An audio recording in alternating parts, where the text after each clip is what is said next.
présence.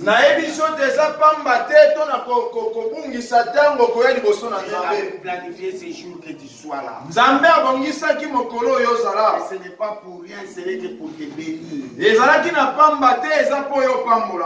faut le mettre en tête que chaque fois que tu es dans la présence du Seigneur, tu ne sors pas les mains vides.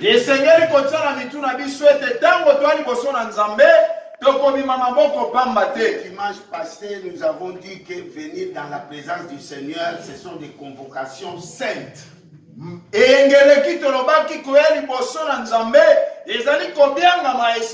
Donc il faut venir avec un esprit sanctifié déjà. Et si on fait un petit rapport avec les accueils du monde, parce que notre Dieu, on l'appelle le roi des rois.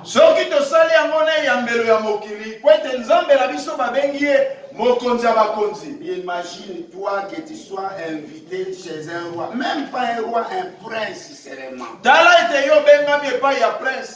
Je pense parce que les rendez-vous de ces gens-là, parfois, ils sont plus 6 mois. 3 mois parce qu'il y a rendez-vous avec le roi et le prince. Parce qu'ils aiment bien que tout soit délicat, bien préparé. Donc je pense toi depuis les jours qu'on te dira que le prince t'accueillera ou te recevra, tu ne dormiras plus.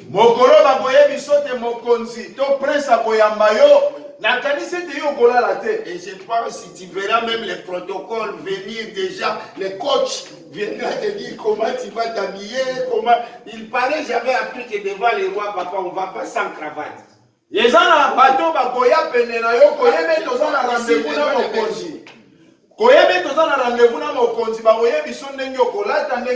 Parce qu'il y a un homme politique flamand qui est parti chez les rois sans cravate. Là, toutes les télévisions parlaient de ça. Je ne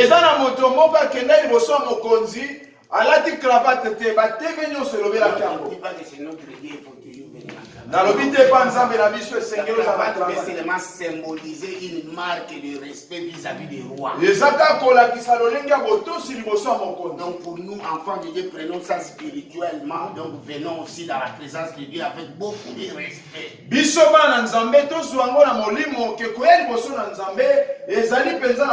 Alors si en allant chez un prince mondain, on s'attend à recevoir des cadeaux. À combien plus forte raison à venir devant un Dieu saint? Si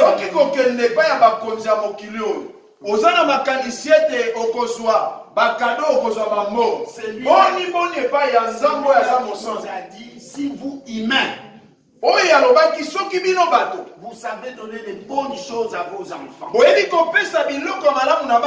à combien plus forte raison, moi je vous donnerai le plus bon que ça, et surtout le Saint-Esprit qui est la clé de toutes choses. Namongo, Nakimia, tu sais que la paix du cœur est plus que tout, et l'eau qui a exalté. Amen. Amen. Amen. Hier, on était dans l'enterrement, on est parti enterrer un collègue à nous, beaucoup ici les connaissent, mais je crois qu'il y avait des pleurs.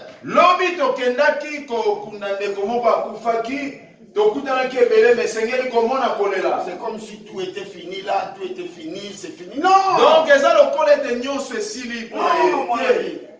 la mort, après la mort, c'est le début d'une nouvelle vie qui commence à venir. Amen. Amen. Et cette vie-là se prépare maintenant. Et j'ai dit aux collègues, vous savez, dans l'objectif de Dieu, bien aimé, ce n'est pas fait pour qu'un homme ou une femme soit triste. Dieu t'a pas créé pour que tu sois triste. Dieu t'a fait seulement pour que tu sois heureux tous les jours. C'est l'ennemi qui vient te mettre d'obstacles et après ça, ça t'attriste. C'est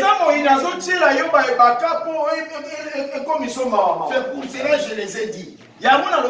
Aux amis qui étaient avec nous. Et ça, il y a certains qui venaient me dire, est-ce que pasteur, boire la bière, c'est un péché? Est-ce que pasteur, comme la moi, il va comme moi, moi, je fume ma cigarette, est-ce que c'est un péché? Moi, je leur disais ceci. La cigarette, là, te procure de la joie. alors filme. Ah, le banda vous menez. Si tu... Amen. Amen. Si tu crois que c'est ça qui est bon pour toi. Amen. Amen. Il y a un autre pasteur aussi qui est avec nous. Ce pasteur-là, je lui demande pourquoi tu n'es toujours pas marié jusqu'au jour. J'ai dit non, c'est pas pressé, c'est autre chose. Je lui demande, mais toi, qu'est-ce qui te procure la joie? Parce que moi, je lui ai dit, moi, ce qui me donnait la joie, quand je fumais, parce que quand on fumait, après on dit on plane, donc tu es vraiment parti, tu fais comme ça, tu planes. Amen. Amen. C'était ça presque le prix. Après on ajoute encore et encore. Et ça qui presque bon. Mais mon plaisir c'est de servir Dieu. Et c'est mon Et de deux, être à côté de ma femme. Ça c'est la fin pour moi. Et de trois, c'est manger. Amen. Amen. Amen. Amen. Et toi, qu'est-ce qui te procure il me dit, oh, c'est mon travail. C'est le travail qui détruit les gens. Qui est infirmière. En plus, c'est Il y a l'infirmière. ma coco. Oh. Les cocos là, parfois, ils laissent les yeux, tout ça. Toi, tu dis, ça te procure la joie.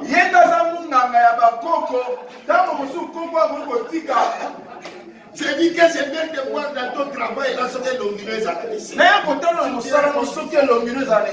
Oh, non. Amen. Amen. Amen. Amen. Dieu, avant de te mettre sur terre, il t'a préparé le jardin d'Éden où il a mis tout pour que tu manges. Et après, en tant qu'homme, il t'a donné la femme. Donc tout ça pour que tu sois heureux. Alléluia. Amen. Et chaque soir, il venait les visiter. C'est ça la joie d'un homme. C'est ni de l'argent, ni de quoi, ni de quoi. Oui. Si un homme mange un, au lieu de vous amener la lait, si tu n'as pas mangé, tu vas plus. Amen. Amen. Oh, ce n'est pas notre sujet. Amen. Regarde-moi cet homme. Quand je l'ai connu qu'elle n'était pas encore accompagnée à une militaire. Amen. Au changement. Tu verras les Le changements. jour où quelqu'un à côté. Mon collègue n'a pas de petit. Alléluia. Papa. Excusez-moi. Oh. Que le Seigneur nous bénisse. Lisons la parole de Dieu. Alléluia. Amen. Et une pensée me fait encore pour la maman pasteur. Et ça, là où il est parti pour le service de Dieu. Demande la bénédiction pour cette dame. Elle aime le Seigneur. Elle aime le Seigneur. Je le connais, je sais comment est-ce qu'elle se sacrifie. Que notre Dieu soit avec lui. Et qu'il l'accompagne. Au nom de Jésus. J'aimerais bien qu'elle soit là avec nous parce que ça me procure un plaisir quand je la vois.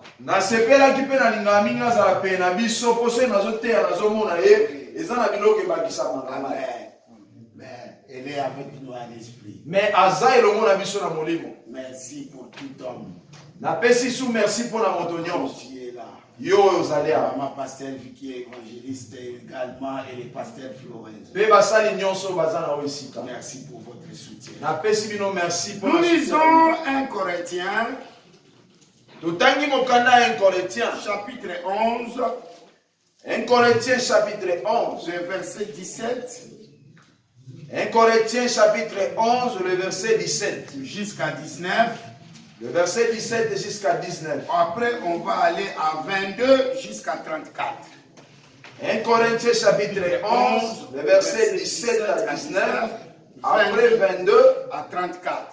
À 34. Donc, Alléluia. Lecture de vitesse. Si on peut se mettre debout pour la lecture. 1 Corinthiens chapitre 11, chapitre 17. Un Corinthiens chapitre 11, versets 17 à 19. J'ai lu au nom de Jésus. 22 à 34. J'ai lu au nom de Jésus. Amen. En donnant cet avertissement, Oui. c'est que je ne loue point. C'est que vous vous ensemblez. Non pour devenir meilleur, mais pour devenir pur. Et d'abord, j'apprends que lorsque vous vous réunissez ensemble, il y a parmi vous des divisions. Et je le crois en partie. Car il faut qu'il y ait aussi des sectes parmi vous, afin que ceux qui sont approuvés soient reconnus comme tels au milieu de vous. 22. N'avez-vous pas des maisons pour y manger et boire? Ou méprisez-vous l'église de Dieu et faites-vous honte à ceux qui n'ont rien? Que vous dirai-je? Vous jouerai-je? Vous louerai-je? En cela, ne vous loue point. Car j'ai reçu du Seigneur ce que je vous ai enseigné. C'est que le Seigneur Jésus, dans la nuit où il fut livré, prit du pain. Et après avoir rendu grâce, les rompit et dit, ceci est mon corps qui est rompu pour vous. Faites ceci en mémoire de moi. De même, après avoir soupé, il prit la coupe et dit, cette coupe est la nouvelle alliance à mon sang. Faites ceci en mémoire de moi toutes les fois que vous en boirez. Car toutes les fois que vous mangerez ce pain et que vous buvez cette coupe, vous annoncerez la mort du Seigneur jusqu'à ce qu'il vienne. Amen.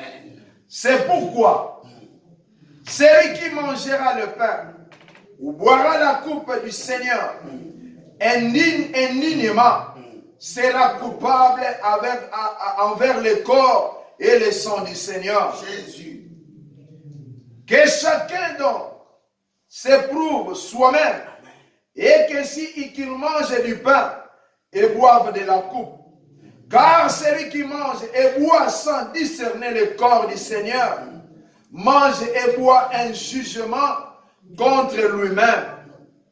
C'est pour cela qu'il y a parmi vous beaucoup d'infirmes et de malades et qu'un grand nombre sont morts. Ah, oh Jésus.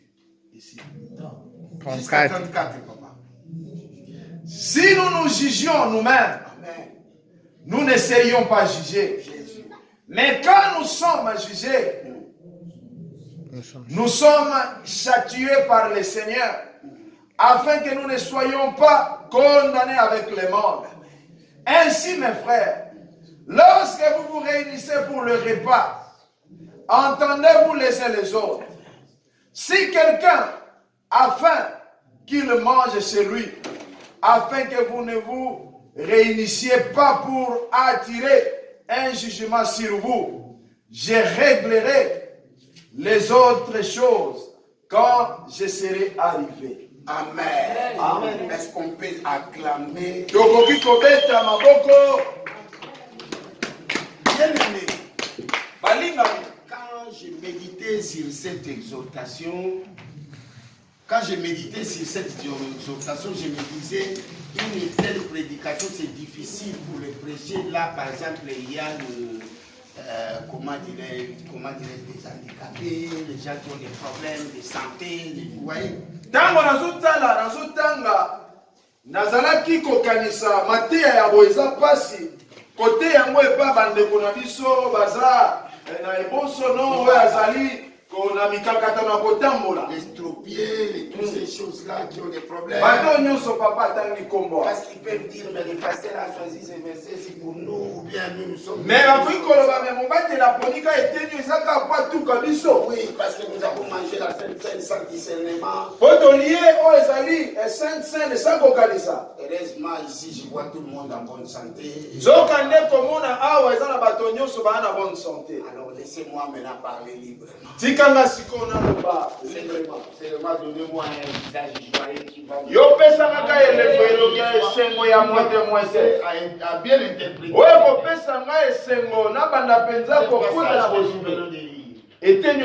Amen. Et il est avantageux pour toi que tu sois là aujourd'hui et écouter ces messages. Parce que ça va t'aider à conformer ta vie à la parole de Dieu.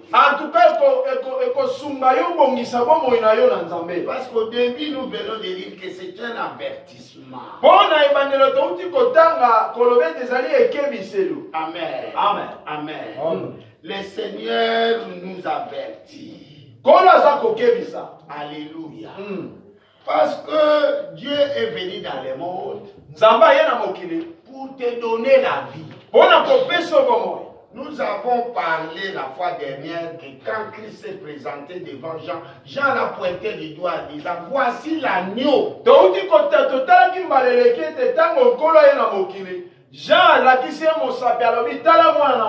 De Dieu qui enlève le péché dans le monde. Amen. Amen. Et cet agneau-là est venu pour enlever tes péchés. À toi et à moi. Voilà pourquoi il dit celui qui croit en lui n'est plus jugé. Le jugement n'est plus pour toi. Ce n'est pas comme dans d'autres religions où ils ne savent pas. S'ils vont gagner le royaume des cieux, ils ne savent pas de quelle manière, par où commencer. Parce que l'homme est toujours failli. Il y a toujours des fautes. Moi, je crains toujours l'exemple que je donne souvent.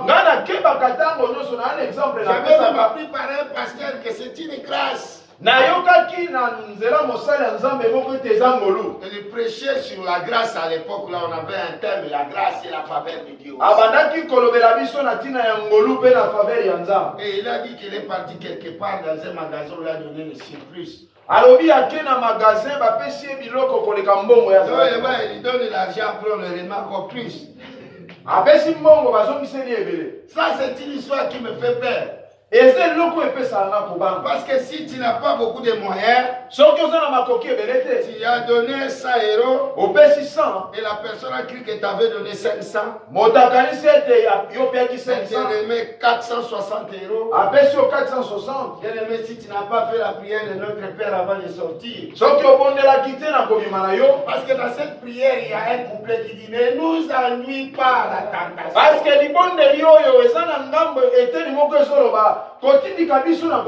Mais délivre-nous du mal.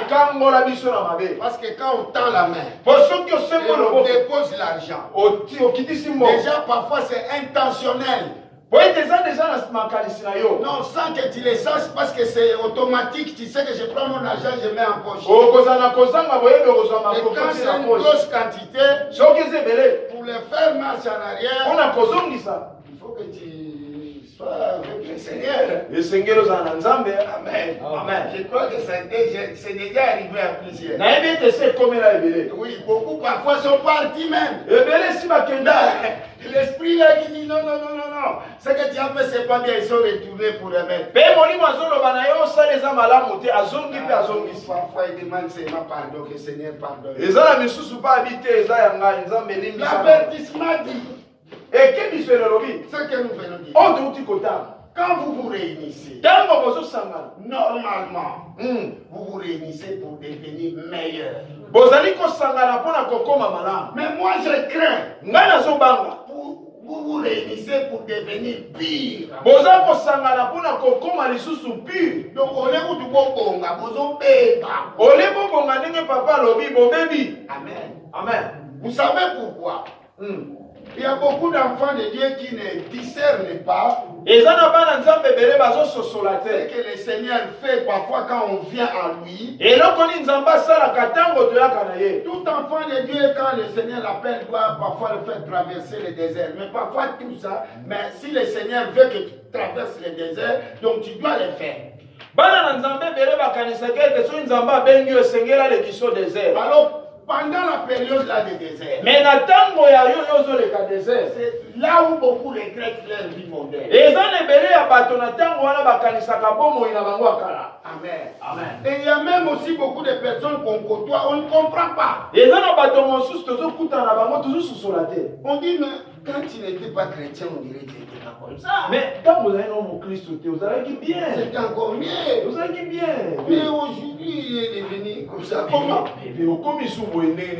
Amen. Amen. Et tu sais qu'il y a des religions qui interdisent que les enfants de Dieu donnent des cadeaux. Et ça n'a pas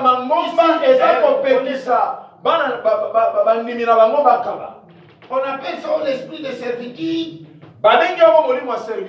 Si tu fais un cadeau à quelqu'un, c'est comme si tu donnes toutes tes chances à cette personne. Et on est bien comme des blancs. Ils ont des proverbes, ces gens-là. Ne donne pas un poisson à quelqu'un si c'est comment m'apprendre à pêcher. La personne a faim. Oui. Donnez-le d'abord à marcher. Il faut ça la parole. Amen. Amen. Je pense dans la vie de plusieurs personnes, on a déjà côtoyé des gens comme ça. Là où moi j'ai grandi, on était bien dans notre quartier. À un moment donné, il y a un vieux musulman qui est adjudant, le pasteur, avec des Bibles comme ça, il avait déjà fait le voyage de Mecque et puis il est revenu. Il s'appelait Daouda.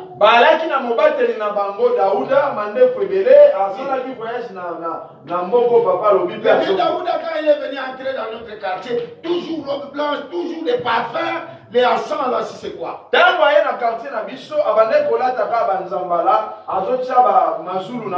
tous les jeunes gens ont commencé à les suivre. Tu sais, la plupart de nos amis qui l'ont suivi, ils sont devenus tous les magiciens. Quand on était ensemble, ils ont commencé à sortir de l'argent, des sardines. Donc, les gens qui ont suivi, comme suivre Dieu, on est devenus des saints et ils se foutent encore plus. Ce n'est pas ça que le Seigneur veut. Amen. Amen. Le Seigneur veut que quand tu es pur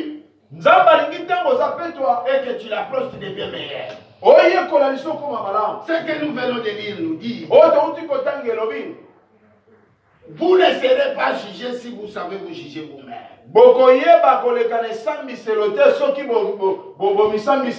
Amen. Amen. Amen. Et surtout là, il s'agit de quoi? Il s'agit de profaner quelque chose que Dieu a mis sa vie en jeu.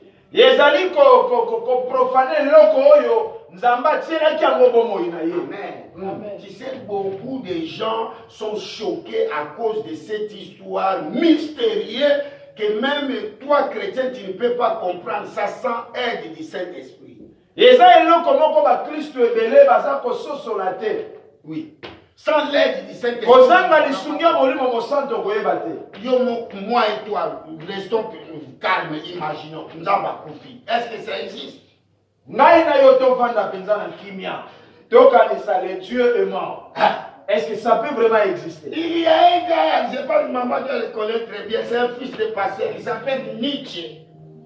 Il y a un homme, maman pasteur le connaît bien, il s'appelle comment Nietzsche. Nietzsche là, c'est un théologue, non pas théologien, c'est un juif. Nietzsche, oh, il y a ça juif. Fils de pasteur. À ça, moi, je ne il est venu avec une théorie une théorie qu'on dit la théorie de la mort de Dieu. Que Dieu est mort. Mais beaucoup de gens ne croient pas que Jésus-Christ est un Dieu. Pourquoi le Dieu va aller à la croix et mourir?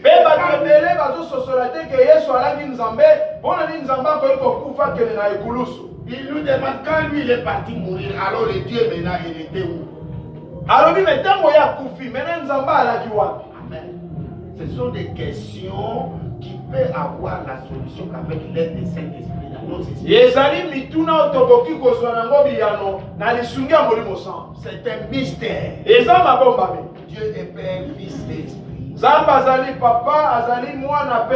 En réalité, Dieu n'était pas mort. Amen. Amen. Parce que l'autre là est aveuglé, il ne connaît pas tout. Parce que C'est quand je dis de l'autre là. Notre adversaire. Il ne connaît pas tout. Parce que s'il savait, il n'allait pas permettre Jésus d'aller à la croix. Parce que c'est là où il a eu sa défaite. Amen. Moi je dis aux gens toujours, tu vois les gens qui aiment les bagarres. Dans le boulot où j'ai travaillé à Longueuil, il y a des petits détails. Petit détail. Mais il aime seulement discuter avec des grands. Mais de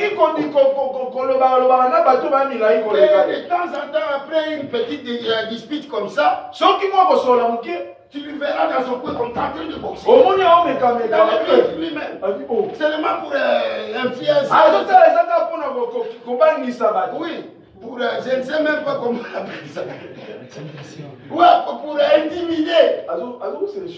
Oui, non. Je lui ai dit, j'ouvre le j'ai dit mon fils. Tu sais, moi, dans ma jeunesse, j'ai beaucoup boxé les sacs là. Si tu me donnes un sac de boxe, tu vas t'étonner comment je vais les manger. Mais, je te dis la vérité. On bagarre seulement. Non, quelqu'un va dans les bagarres quand tu crois qu'il va taper la personne. Si la personne, tu crois déjà, il va te taper, est-ce qu'on va au bagarre? On bagarre. Mais l'erreur que l'ennemi a fait, c'est ça. Oui, il a pris se battre avec Dieu. Les costauds comme ça. Le maître de l'univers. Je pense qu'il a cru que c'est que Dieu, comme Dieu s'est battu avec Jacob, donc ça sera aussi la même chose. Et lui aussi, on va lui casser les hanches, après il sera Israël.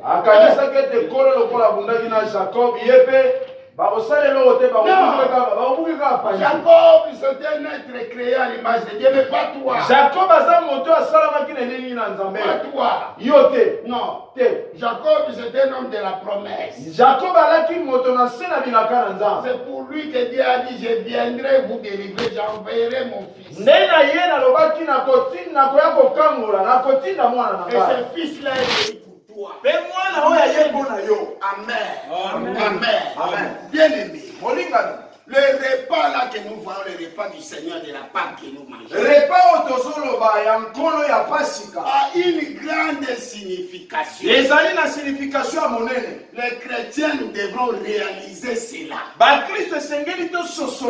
Nous mangeons la Sainte Seine. Nous devrons nous souvenir. En mangeant la Sainte Seine, à la mort et à la résurrection, au grand prix que le Seigneur a payé. Et cela doit te pousser, toi chrétien, à faire une rétrospection.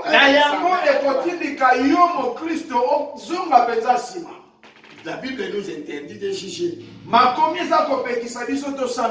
la Bible nous dit de nous juger nous-mêmes. Ceux qui jugent les frères et les sœurs, ils commettent des péchés. Amen. Amen. Mais aider un frère à discerner entre les biens et les mal, ça c'est pas un péché. Mais kosungande kwa sosola mabena malamu eza lisumu te. Parce que tout enfant de Dieu qui craint Dieu, Po ete mwana na Nzambe nyonso azobanga Nzambe à cause de l'acte na ntina ya que le Seigneur a accompli au oyo kolo asalaki na Golgotha. tu es saint. Oza mon santo. Tu es saint. Oza mon santo. Tu es saint. Oza mon santo. Amen. Amen. Amen. Amen. Et dans cette sanctification, Mais na se ya kibo santo oyo. voilà comment Paul avertit les Corinthiens. Yango tala Paul aza kokebisa ba Corinthe. Parce que eux, Po ete bango comme ils avaient compris cet acte-là de la délivrance et tout ça, ils ont changé mais ils ont pris ça à la légère. lokola basosolaki lolenge ya kokangola me bazwaki yango na mopete. Comme beaucoup de personnes ils croient que la grâce c'est quelque chose de s'amuser, c'est une manière de vivre dans les péchés. Lokola bato ebele ngolu baza komona yango eza moko eloko ezotindika bango batambola na lisumu te eboye te. Alors, et quand ils avaient des réunions de prière, bango ntango bazokutana na losambo parce que dans cette réunion-là, on les avait enseignés comme le Seigneur a fait. Voilà pourquoi Paul a dit, moi j'ai appris du Seigneur dans la nuit où il fit livrer. po ete na kosangana oyo Paul abandaki kosala mpe kaka lokola nkolo alobaki na butu oyo nkolo bakangaki Donc ye. avant le jour de la Pâque, là, yambo tokóma mokolo ya pasika il les a donné ces symboles. apesi bango Il a symbole pris du pain, azwi lipa il a dit manger. alobi bolia Ceci est mon corps. po eza nzoto na ngai. Après ce qu'ils aient soupé, donc mangé le pain, na nsima ya il a kolia pris lipa encore la coupe de vin. azwali Il a kopo ya dit, buvez, nkeni ça c'est mon sang. alobi mele yango eza Mais il makila na les ngai. a prévenus, Paul. me alobaki na bango Ceux qui le mangent indignement, oyo bazolia yango endimema sans réfléchir, sans na discernement, kozanga bososoli tombent dans les pièges et dans les juges. bazokweya na esambiselo. Amen. Amen. Voilà pourquoi il a dit, quand vous mangez comme ça, yango alobi na bango ntango bozolia boye mangez dignement. bolia yango mpenza Ne dinema pas tomber dans les jugements du monde. po ete to bokweya na esambiselo ya mokili Cela te. veut dire Dieu ne te juge plus. elingi koloba ete nzambe Mais c'est le azosambisa yo monde te qui te jugera. eza mokili nde ezosambisa yo. Alléluia. Amen. Alléluia. Amen. Et comme tu es un enfant de Dieu, lokolo oza mwana na nzambe tu l'as cru, ondimi bien-aimé. bolingami Je t'ai dit, nalobi na yo même le roi David avait compris ça. Il a dit, ata mokonzi dawidi asosolaki quand le Seigneur lui a demandé, tu veux que je te poursuis ou je te livre? ntango nkolo atunaki ye olingi nalanda yo otona tiko na banguna na yo Il dit, Seigneur, alobi nkolo je préfère tomber entre deux jugements que le jugement de l'être humain. alobi nkolo na kosepela nakweya na esambiselo na yo ke esambiselo ya moto. Alléluia. Amen. Alléluia. Amen. Parce que l'être humain, po ete moto na bomoto na il ye veut te juger. soki alingi asambisa yo Donc cette condamnation-là, tu peux regretter même. mpe esambiselo wana okoregreta ngo bomoi no mobimba. Mais le Dieu ici nous dit, me nzambe oyo azoloba il nous châtie avec amour. azali kobeta biso na bolingo Il nous châtie avec amour. En te montrant les chemins. kotalisa yo nzela. C'est comme un enfant, un papa dirige son fils. eza lokola papa aza kopesa kolakisa mwana nzela. Alléluia. Amen. Voilà pourquoi Dieu veut que quand nous nous réunissons, yango tala bolingo nzambe alingi ntango tozosangana que ça ne soit pas dans les débauches. ezala na kozanga boyebi te. Alléluia. Amen. Ainsi, frère,